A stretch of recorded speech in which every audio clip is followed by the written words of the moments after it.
یا ایھا الذین آمنوا اتقوا اللہ حق تقاتہ، اہل ایمان اللہ کا تقوی اختیار کرو جتنا اور جیسا کہ اس کے تقوی کا حق ہے۔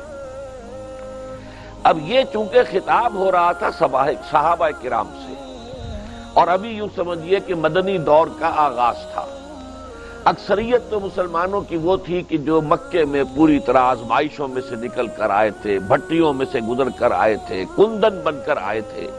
ایمان اور یقین ان کے ریشے ریشے میں، ان کے رگ و پے میں سرایت کیے ہوئے تھا، لہذا وہاں تو خطاب ہوا یا ایھا الذین آمنوا، اے اہل ایمان اب یہ کرو، اللہ کا تقوی اختیار کرو، اللہ کی اطاعت اختیار کرو۔ آج چونکہ ہمارا معاملہ یہ ہے کہ بدقسمتی سے ہمارے پاس وہ دلی یقین والا ایمان نہیں ہے۔ ہمارا ایمان ایک موروثی عقیدہ ہے، ہمیں والدین سے مل گیا ہے وراثتاً۔ جیسے کوئی ہندوؤں کے گھر میں پیدا ہوا تو ہندو ہے، وہ انہی باتوں کو مانتا ہے، وہی دیویاں دیوتا جن کو اس کے والدین مانتے تھے۔ کوئی مسلمانوں کے گھر میں پیدا ہو گیا تو مسلمان ہے، اللہ رسول کا نام اسے بچپن ہی سے سکھا دیا جاتا ہے۔ لیکن اس سے زیادہ یقین قلبی والا ایمان الا ماشاءاللہ جسے بھی ہو، وہ تو بہت ہی خوش قسمت ہے، بہت ہی خوشبخت انسان ہے جسے یقین قلبی والا ایمان حاصل ہو جائے۔ اور یہ جان لیجئے کہ اصل ایمان نام ہے یقین قلبی کا۔ یقین پیدا کرے ناداں، یقین سے ہاتھ آتی ہے وہ درویشی کے جس کے سامنے جھکتی ہے فغفوری۔ قرآن مجید میں سورہ حجرات میں بھی فرمایا گیا کہ قالت الاعراب آمنا قل لم تؤمنوا ولکن قولوا اسلمنا۔ یہ بدو لوگ اعلان کر رہے ہیں، دعویٰ کر رہے ہیں کہ ہم ایمان لے آئے۔ نبی آپ ان سے کہہ دیجئے تم ایمان ہرگز نہیں لائے ہو، یوں کہو کہ ہم مسلمان ہو گئے ہیں۔ وَلَمَّا يَدْخُلِ الْإِيمَانُ فِي قُلُوبِكُمْ، ابھی تک ایمان تمہارے دلوں میں داخل نہیں ہوا۔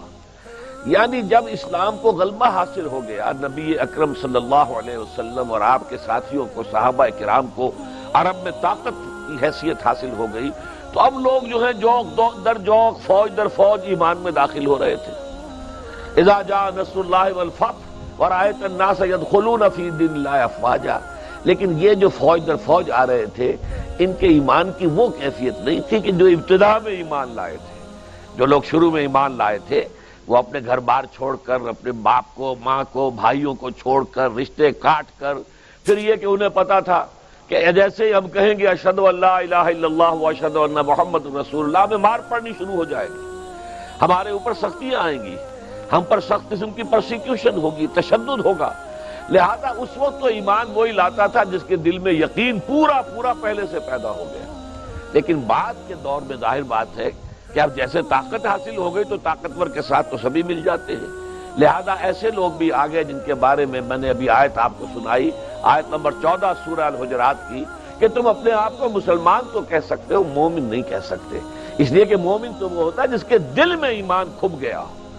اسی معنی میں کہہ رہا ہوں کہ ہم بھی اگر اپنا جائزہ لیں گے تو ہمیں محسوس ہوگا کہ ہمارے دلوں میں وہ یقین نہیں ہے۔ یقین تو اگر ہو تو ہماری زندگیوں میں انقلاب آ جائے گا۔ پھر تو یہ ہے کہ لوگ ایک دوسرے کو دیکھ کر یوں سمجھیے کہ ان کے ایمان کے اندر اضافہ ہوگا۔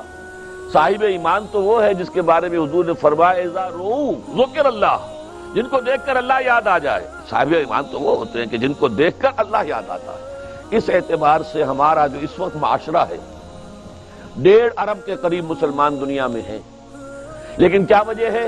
ہمارے پاس عزت نام کی کوئی شے نہیں ہے۔ حالانکہ اس دنیا میں ہر 5واں